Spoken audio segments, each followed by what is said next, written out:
All right, we're live. What is this, Lady Ada? Hey, everybody, and welcome to Show and Tell. This is Adafruit Show and Tell. It's me, Lady Ada, and with me is also Mr. Lady Ada, and also this man in a purple shirt, Michael Weinberg, who's visiting and is super awesome. But despite how awesome he is, what this half hour is about how awesome you are. So everybody, show off your projects. We'll call on you in the order that we see you. In the meantime, please keep your mics muted. And then when we call on you, unmute your mic. Take 2-3-ish minutes. We have to leave here at 7:55 to get ready for the next show. And we'll start off with Tony D. Hey, so I've got one quick little retro thing that I found. It was another thrift store find. So this is a brand new sealed in box copy of Visual C++ 2.0, which is the amazing development system for Windows 3.1. And it's brand new. It was $3 at a thrift store. And it's funny, though, because I remember when I was 13 and I first started programming, going to CompUSA and looking at the development tools, and you would see the compilers. You'd see this, you'd see Quick Basic, you'd see Turbo Pascal. Yeah. Right, and these were all like hundreds of dollars, and it was a total buzzkill. You know, how could you learn programming if you couldn't even afford a compiler? And so it's funny to see today how there are all these amazing tools. You just get a Raspberry Pi and, $35, and you've got all the development tools on it and, ready to go. So kids today, you guys have it really lucky. You don't have to get these expensive. I remember when I was a kid, I wanted to learn programming, and like Turbo Pascal was $259. And so like somebody on a BBS actually sent me their old copy. This was actually before the thing where you could get licensing. Like you could actually sell a used copy of software, and it was a legitimate way to get rid of a copy. And they gave it to me for like $2, and so I tried to learn Pascal that way. But yeah, it was horrible. Right. Yeah. So it's great how things have changed for it. And it's just funny to see this today, and it's like, wow, it's this almost like digging up, a dinosaur bone or something somewhere. So the other quick thing too, I wanted to plug. Next week I'll be at the Solid Conference in San Francisco. So I'm going to do a quick little talk on Adafruit I/O. So I think it'll be Wednesday around 3 p.m. So if anyone is going to be at Solid, come and check it out and kind of get introduced and learn about Adafruit I/O. Yeah, it's pretty much the world premiere. I mean, you'll be showing everything off for the first time for the widest group of people. Okay, we better fix all those bugs, huh? Yeah. All right. Next up, Noah and Pedro. Hey, what's up, guys? Audio check real quick. Everything sounds good. I liked it when you sound like a speak and spell before. Are we robots? Okay. Well, that's surprising. Okay, that is surprising. Did you we get got some cool. Yeah, we got some cool stuff. Last week you were noting to some new chess pieces. A lot of folks at the Adafruit offices are playing chess. Yes. So, what are we working on, Pedro? I know you told us to do one at a time, but here's almost all of the chess pieces. Maybe we'll focus on just one. Pick one. Which one would you? We got bishop, rook, king, queen, knight. I don't know. Yeah. Lamar? Maybe Lamar. So Lamar's the queen. She is appropriately the queen. So this is a scan of a statue that sort of has a nice resemblance to you. Found a photo. Look for a photo of you online and trace your glasses. So these are, in fact, your glasses. There they should be. Okay. Let me see if I can focus there on that. So this is printed at 100 microns. We're using the Type A machines, and we're using, of course, bronze. So pretty cool. Bronze and copper. Bronze and copper. copper Sort of different mix of the two. So we'll release these models soon, so you can print one at home, or you can get one printed at Shapeways. Oh, yeah. Totally. Shapeways has a lot of different metal materials. I think we got time for another one. Okay. And here's our styling knight. Yeah, so here is Adabot and King MOSFET. Okay. Yeah. If you folks want to see more details, we definitely go over them in more detail on our show tomorrow, or we will. So check that out. It's happening. Chess is happening. Chess is happening. All right, thank you so much, Noah and Pedro. All right. Thank you, guys. You've been wanting a chess set for like 2 years now. Yeah, it's time. It's time. It's one of the coolest things to do with a 3D printer. Because you can just and the quality you can print out the game. Yeah. Yeah, it's one of the checkers you can also do, but it's neat. And we'll laser cut out like a nice a nice playboard too. Yeah. Okay. All right, Phil B, what you gonna show this week? Hey there. So we keep telling people, like, if you're doing POV, persistence of vision stuff, neopixels are not the thing. So we don't have any like DotStar POV examples. So I've been working on a thing. It's Poi, which is a spinning neat thing on a tether that people do raves and dances and Burning Man and stuff. And so I'm making some LED ones using DotStars and a trinket and these swell plastic tubes. These are unexpanded soda bottles. They call them baby soda bottles, and they're indestructible. But it's also they're playa-proof. They're dust-proof. So great. Exactly. Yes. So totally playa-proof, and you'll be able to take your own image file and convert it and transfer it to the thing, and it starts and stops automatically when you stop swinging. Turns off, saves some power. That's it. Just a little DotStar project that's coming up soon. I'm documenting it now, so it should be ready to go. And I'll get some video of an actual expert swinging these things around. I like that. Okay. Like breaking windows. Like two people carrying a pane of glass behind you for some reason. Okay. Thanks, Phil B. All right. We have a little bit of a full house tonight, so we're gonna try to get to everyone. Kevin, you got lots of lasers and blinkies. Hey everybody, welcome. All right, so this is my trumpet. This is my NeoPixel fabulous trumpet. So there's a thing called Honk Fest happening in Seattle this weekend, and my band D20 Brass Band plays. So we like to LED up our horns, and I've supplied everybody with, just rolls of the really cheap, just solid, stuff you can hook up to a 9-volt battery. But I get the good stuff. So the cool thing is I've actually just hooked it up with, it's got a Flora running everything, and it's like 4 meters of LEDs. And I've got a little button down here with kind of the control pad so I can easily change colors. We have an Imperial March song, so I like to change from green to red at the doom kind of part of that song. And so I can cycle through a few colors. The cool thing is I've actually hooked up, I don't know if you can see this, the first valve right now is actually a switch. So as I play, it's got different effects. Nice. So it kind of randomly, it kind of randomly chooses. Right now, it's just doing the flash one, but that one's kind of a cool, like little pulse going, forward through the horn. That's so cool. That's smart to use it as a switch. Like you're already pressing down on something. Why not?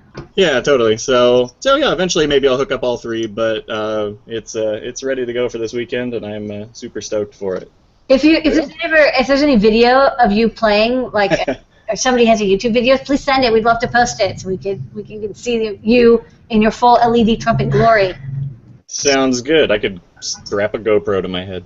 I think there's room on there for an As Seen on the Show and Tell sticker, so make sure to email support@adafruit.com and we'll send you an As Seen on the Show and Tell sticker. That's a cool project. Nicely done. Great. Awesome. Thanks, gang. Maybe some light jazz. If you use the right NeoPixel, the follow-up is you can play the blues because Oh yes. Yeah. Okay, guys. Like I'm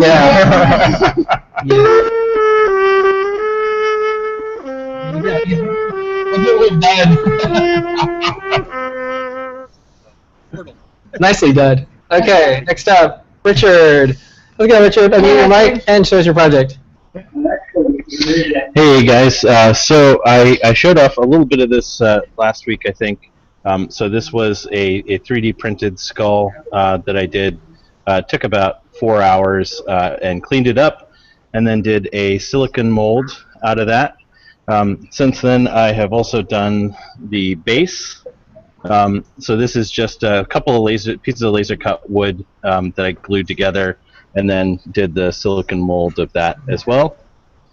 And now I've done a bunch of resin casts, and so here's kind of the final version of what it looks like. These little Mad Max Fury Road bobblehead car things. super cute. So I have a few of them, and I still have to paint up a few, but you can see I've got quite a collection here now set up. So. But I've been doing some distress. Actually, this guy's kind of cool because so I've been raiding some of our parts bins at the makerspace and just putting random screws in the eyes and for the jaw.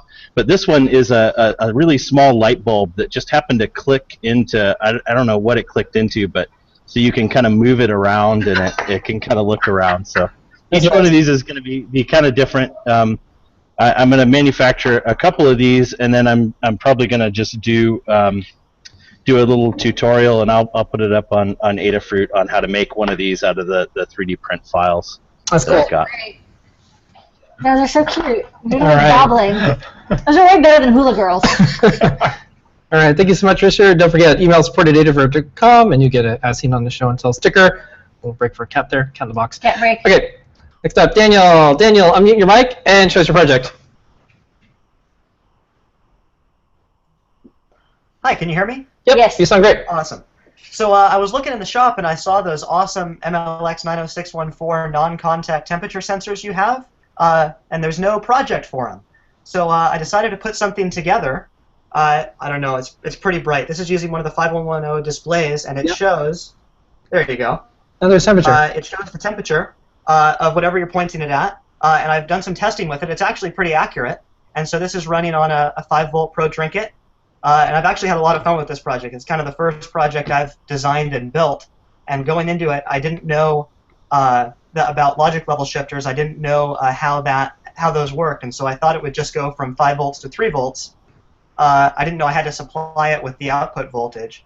So I've ended up also kind of building in a 3.3 volt logic voltage regulator, and had a lot of fun with just kind of exploring and prototyping for all this stuff. So it's been pretty neat.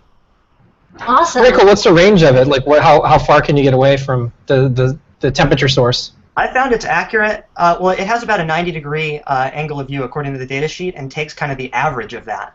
But if there's something that's pretty hot, you can really get a result from that to about probably 15 feet. Wow. Can you turn it and take your temperature of you? Yeah. It's not. Yeah. When I put it at me, it's going to be kind of tough to show this on the screen. You see that? Okay, hold on. Anyway, yeah, it's pretty bright. The problem with it is that it takes just the surface temperature as opposed to the internal temperature, which varies with the You have to open your temperature. mouth and stick it in your mouth. Yeah. That's a little bit tough with this enclosure, but yeah, it's actually pretty accurate and it's kind of a useful tool. Okay. Very handy in the summer, so when you're back from the beach and you're about to get to the car, you can measure how hot the seat is before you burn your butt. Very common problem in the summer. I mean, you're like, Outside of like barbecues and stuff like Yeah, that. barbecue, That's or like very cool. steak. Yeah, it's a very good summer project. All right, well, I'm glad you learned a lot. Excellent work. There's enough room on the back of that enclosure for As Seen on the Show and Tell sticker too. So don't forget to email support@adafruit.com. And thank you for doing a project with that little Sensor. yeah, with the sensor. It's a non-contact. Yeah, did you do any code for it? We Leonida? did. We did a project with the other one that was actually known Pedro did. It was a gun that painted light. Yeah. But it was the other one. There's two of them. Oh, okay. All right, excellent. All Two right. projects. Next up, Gideon. Hey, Aiden. Hi. So the school year is almost over for me, so time to create lots and lots and lots of soft robots, of course. Yeah. So let me just show you some molding techniques that I've been using lately. So what I have here is a little device that I tried to get working, and it's supposed to bend like axially, but I couldn't get that working as of yet. Except what I really wanted to show was how I was molding it. So here are the three parts for that specific one, and these are like 18 millimeter high chambers. And considering it's all a solid, it's all just 3 pieces. It's 3D printed PLA. And so basically what I did is, so the parts go together, as is kind of clearly seen. And then I sealed it up with this stuff, which is a GE General Electric silicone for like kitchen, bath, sink, tub, whatever they say it's for, or in this case, soft robots. So what I use it for is sealing mold, which we can cast it in silicone, then peel off this silicone, and then take the mold apart and have my soft robot here. And so here's an example of one that I haven't casted yet, but I've sealed it up with the GE silicone stuff. And so it seals really well, it doesn't leak at all, and I can get intricate structures that once I cast, I can just pull out the internal core without having to do any dissolving or wax casting or anything like that. Okay. So you're very cool. getting advanced. Okay, so are you going to spend most of the summer making soft robotics? Basically. Awesome. Nice. Excellent. Okay, It's well, a good summer. as usual, email support@adafruit.com, and you'll get As Seen on the Show and Tell sticker. And I can't wait to see what's going to happen this summer, because you saw your projects when you had other work to do, like school stuff and life stuff. So you have an entire summer. So it'll be interesting Yeah, to see now what that I have happens. a lot of time, I will be doing some very cool stuff. So. Okay. Okay. All right. Well, maybe we'll see. Keep coming back. We would like to see your This is progress. great. I love this weekly update. I can't wait till you make a soft robot that eventually just walks up to Adafruit. Like that would be the ultimate show and tell project. Like someone's like, yeah, Sneaks it's up on, behind you. no, it's on its way. No, I sent it. It assembled itself on the way. All right. Next up, Adam. Unmute your mic and show us your project. How's it going, Adam? Going good. I'm going to be demoing my mailbox notification service project. So I did this project to solve two problems. One, I wanted to have light inside my mailbox, so if I got the mail at nighttime, I didn't have to shine my phone into the mailbox to see if there was mail. Yeah. And two, I wanted to be notified when the mail arrived, so I could be notified when my products had arrived at the house. I wanted to have a self-sustainable product that could live outside on long periods of time on battery and recharge itself with solar power. And I'm using the Adafruit solar lithium-ion polymer charger connected to a solar panel to power the project. This project is using a Flora because I needed something that would run on low power. And there's an XP Pro Model Series 2 which wirelessly sends a notification to a coordinator board that I have set up in the basement. And connected to the coordinator board, I have a Python script. I just wrote a simple message broker, and it reads the messages off the XP chip and it reroutes those to the Google Cloud notification service. So I get a notification in real time on my Android device when the mailbox opens. So because I needed everything to fit inside of a small box, I fabricated my own circuit board here. You can see the bottom, how everything's connected. And inside the mailbox, I have a strip of NeoPixels, and these are going to illuminate when I open up the mailbox. And connected to the lid is a super magnet, which is making contact with a reed switch. So that's connected to the Flora on an interrupt pin. And when that Flora receives the interrupt, everything wakes up. So you'll notice like there's no light showing up right now on this XP radio. It's in sleep mode because I wanted to conserve power. So I'm using the interrupt to control the power to the XP board and also to the Flora. So we'll do a demo here. You guys can see. I'll open the mailbox. The lights are going to go on, and it's communicating right now to the coordinator. You've got mail. In real time that I have mail. So it does the same thing when I close it. It'll also send another message that also triggers a state change. And I've open sourced the code for the Flora. That's all on my GitHub account. And the EagleCAD designs to make this circuit board are also on the GitHub account. And I've done an Adafruit instructional. So that's in moderation right now. And if you guys publish that, hopefully others can. Oh, yeah. Just email us to remind us because we don't get a notification. We should have an interrupt on an XB that tells us that somebody's published a tutorial and we have to moderate You've it. got tutorial. I haven't done that yet, so just email me to remind me. It's on me. I have to go through them. Cool. Adam, excellent project, and you explained it perfectly. Yeah, that's a great project. That's amazing. I love the mailbox. You have a mailbox here too. There's like 8 San Francisco startups that are like trying to get funding for a mailbox product now. So I'm sure we'll see it on Kickstarter or Mailboxer. That'd be cool. Excellent work. Oh, you get an as seen on the show and tell sticker for your mailbox, of course. Awesome. Thanks, Adam. A famous mailbox. All right. Last up, C. Scott. Wrap it up with C. Scott. Hey guys. Hey, you're. This is the surface mount Chrome. It's done. Wait, hold on. For some reason, you went away. I can hear you guys. Yeah, we can't see you. Maybe were you doing screen sharing? There was a screen share. Let me reset. No, now we can see you. We can see you physically. Okay, let me see where my. You probably want to again here. Is there a circuit board? Yeah. Now there is. Okay, this is Chrominus SMT version. It's finished. I couldn't leave well enough alone. I changed some stuff up here. I added a second DAC. For some odd reason, Microchip does not make a quad SPI 12-bit DAC. I really wish they did. They make an I2C one, but that's too slow for MIDI. But I wanted to add some better MIDI control of pitch bend and the mod wheel. I have local ones, but I wanted this to be something you could drive from a better controller than my 2 alpha pots here.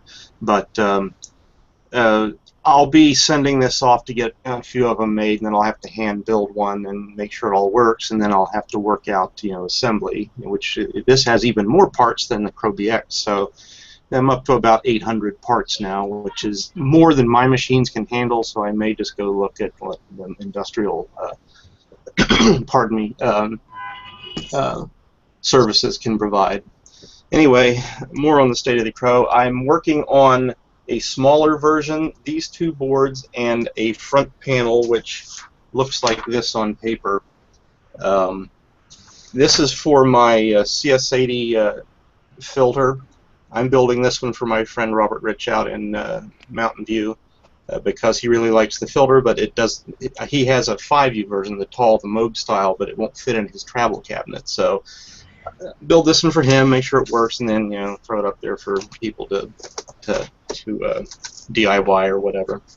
And moving on, I got the smaller of the two cases in from the Doing the Kit guy, Dan Alec, and it turns out that it would make a really nice project case for these little synthesizer boards I'm devising. Yeah, cute. So all I have to do is make them the board 5x7 and leave a.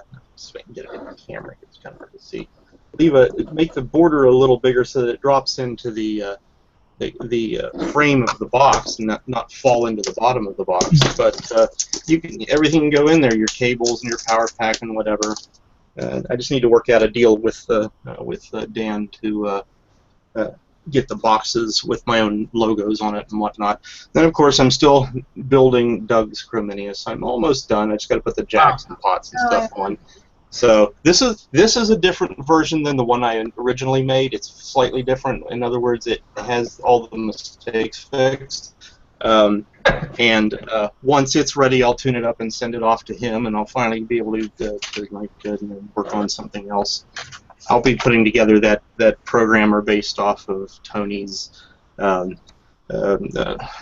Pi assembly setup, where I want to just be able to touch the screen program, and not have to pop chips into an Arduino and whatnot. Anyway, I think that about wraps it up for me. So. That's great. All right. Well, fantastic. Get as many show and tell stickers as you want. You're busy. If I need them, I'll email you. Yeah. So and, I'll put them on everything in May. So. Yeah. All right. Well, thank you, everyone. That was a fantastic show and tell. Amazing projects. Kevin, do you think you could possibly play us out a little bit? I played trombone for 15 years, so I'm in Kevin's into. All right. We'll do a little Lord of the Rings. Ready? Okay. Yeah.